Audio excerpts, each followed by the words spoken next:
All Kerala gold and silver merchants അസോസിയേഷനിൽ നിന്നും Justin Palathra telephone ലൈനിൽ ചേരുന്നുണ്ട്. നമസ്കാരം ജസ്റ്റിൻ പാലത്ര. ഇപ്പോഴിതാ സ്വർണ്ണവില വലിയ രീതിയിൽ തന്നെ ഇടിഞ്ഞിരിക്കുന്നു. നമുക്കറിയാം, കഴിഞ്ഞ ദിവസം സർവകാല റെക്കോർഡിൽ വരെ എത്തി നിന്ന സ്വർണ്ണവില ഇന്ന് ചെറിയ രീതിയിൽ കുറഞ്ഞത് അത് വലിയൊരു ആശ്വാസം തന്നെയാണ് ഒന്നിച്ചൊക്കെ സ്വർണം വാങ്ങുന്നവർക്ക്. അല്ല, അത് ഈ വില ഒരു ദിവസം ഇപ്പോൾ അല്പം ഡൗൺ ആയി എന്ന് വിചാരിക്കുന്നത് കൊണ്ട് ജനങ്ങൾക്ക് അത് ആശ്വാസമാകില്ല. കാരണം ഇങ്ങനെ ഒരു ദിവസം കുറഞ്ഞാൽ അന്ന് കച്ചവടം എല്ലാം കൂടെ വരത്തില്ല. വില ഒന്ന് സ്റ്റഡി ആയിട്ട് കുറച്ച് ദിവസം നിന്നാൽ മാത്രമേ ആൾക്കാർ വാങ്ങാൻ വരൂ. കാരണം ഒരു പെട്ടെന്ന് കൂടിയ ഒരു വസ്തുവിന്റെ വില പെട്ടെന്ന് ഒരു ദിവസം നല്ലൊരു താഴ്ച ഉണ്ടായാൽ ഇനിയും താഴട്ടെ എന്നുള്ള ഒരു നിലപാടിൽ അവർ 2, 3, 4 ദിവസം വെയിറ്റ് ചെയ്യും. അപ്പോൾ അതിനിടയ്ക്ക് പിന്നെയും കൂടുകയാണെങ്കിൽ ആ കച്ചവടം അതുപോലെ സ്റ്റിൽ ആയിട്ട് നിൽക്കും. അതാണ് ഇതിനകത്ത് സംഭവിക്കുന്നത്. വില ഇപ്പോൾ ഇന്ന് നല്ല രീതിയിൽ കുറഞ്ഞിട്ടുണ്ട്.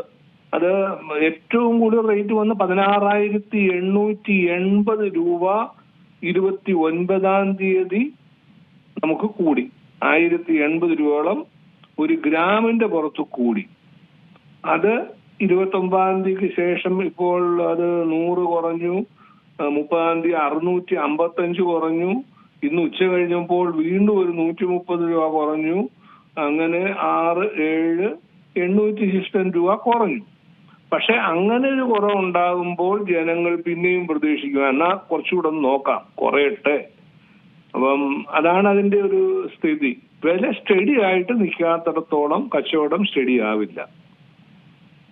അവർക്കുമുള്ള ഒരു സംശയമാണ്, സ്വർണം വാങ്ങാനും അതേസമയം വിൽക്കാനാണ് ഏറ്റവും കൂടുതൽ ആളുകൾ നിൽക്കുന്നത്. നമുക്കറിയാം, ഈ ഒരു സ്വർണ്ണവില ഈ കഴിഞ്ഞ വർഷം തൊട്ട് കൂടിയത് തൊട്ട് തന്നെ പലരും സ്ഥലം വാങ്ങാനും വീട് വെക്കാനുമുള്ള ഒരു ഓട്ടത്തിലാണ്. ഈ ഒരു സ്വർണ്ണമൊക്കെ വിറ്റും പണയം വെച്ചൊക്കെ. ഇപ്പോഴിതാ ഇത്രയും സ്വർണ്ണവില സർവകാല റെക്കോർഡിൽ ഇന്നലെ എത്തി നിന്നപ്പോഴും പലരും സ്വർണം വിൽക്കാനാണ് ശ്രമിക്കുന്നത്. അപ്പോൾ സ്വർണം വിൽക്കാൻ നിൽക്കുന്നവർ ഇനിയും കാത്തു നിൽക്കണോ, അല്ലെങ്കിൽ ഇതാണോ പറ്റിയ സമയം എന്നുള്ളൊരു സംശയമുണ്ട്. അല്ല, ഞാന് മുമ്പ് പറഞ്ഞ പോലെ തന്നെയാണ്, അനുമാനങ്ങള് ഇനിയും വില കൂടും എന്ന് തന്നെയാണ്. കാരണം നമ്മള് മുൻപ് പറഞ്ഞ കാരണങ്ങളൊക്കെ തന്നെയാണ് ഇതിന്റെ കാരണങ്ങൾ.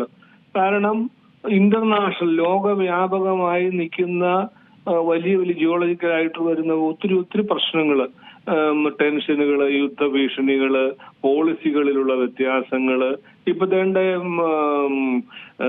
ഡോളർ ഉപേക്ഷിച്ചുകൊണ്ട് സ്വർണത്തിലേക്ക് മാറുകയാണ് ആൾക്കാരെല്ലാം.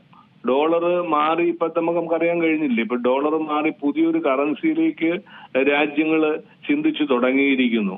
അപ്പം ഡോളറിന്റെ ഡിമാൻഡ് ഓട്ടോമാറ്റിക്കലായി കുറയുമ്പോൾ ആ ഇൻവെസ്റ്റ്മെന്റ് മുഴുവൻ ഗോൾഡിലോട്ടാണ് പോകുന്നത്.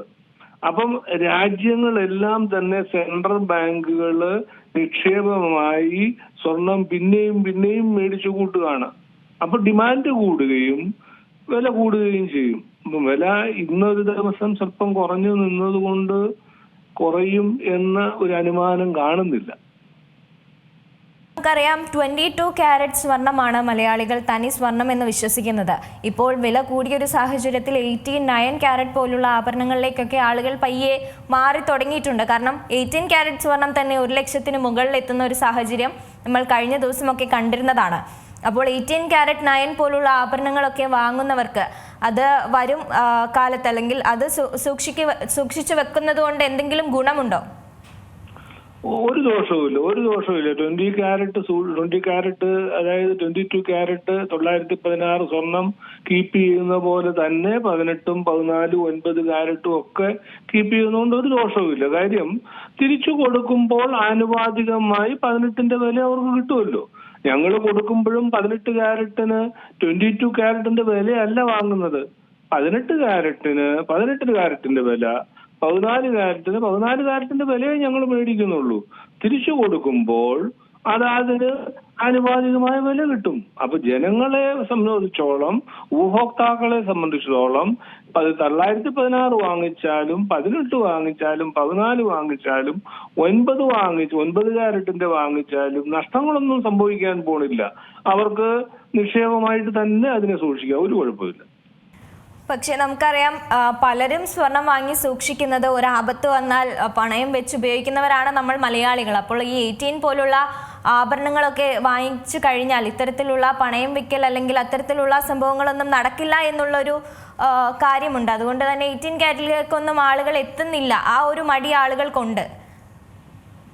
ഇല്ല ഞങ്ങളെ സംബന്ധിച്ചോളം ഇപ്പം 18 ക്യാരറ്റ് കടകളിൽ നന്നായി പോകുന്നുണ്ട്. മാത്രവുമല്ല ഫൈനാൻസിയേഴ്സ് ഒക്കെ ഇനി 18 ക്യാരറ്റ്, കാരണം ഇത് 18 ക്യാരറ്റ് ആണെങ്കിലും അതിനകത്ത് ഹോൾമാർക്കിംഗ് സിസ്റ്റം ആയി കഴിഞ്ഞു.